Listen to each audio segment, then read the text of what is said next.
Nagtataka kayo bakit po hindi natin tinakpan o tinanggal yung gulong. So ang gamit po talaga ng gulong na yan is para po sa pagpipinta ng unit. So kahit na po mapipintahan yan is wala pong problema kasi yan po talaga yung gamit niya. At itong unit is tinanggal po natin ang lahat ng door panel nito para po yung kasulok-sulukan ng mga poste na iyan is maisali po talaga natin ng pintura.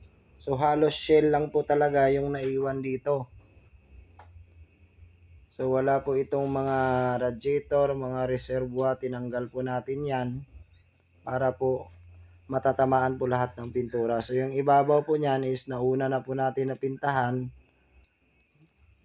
Black color po kasi kahit na po body color yan, yung sistema ko po dito, talagang inuuna ko po talaga yung ibabaw.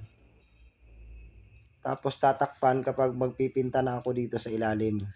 Mas mabusisi mga amo pero talagang mas malinis ang resulta kapag ganito pong ating proseso.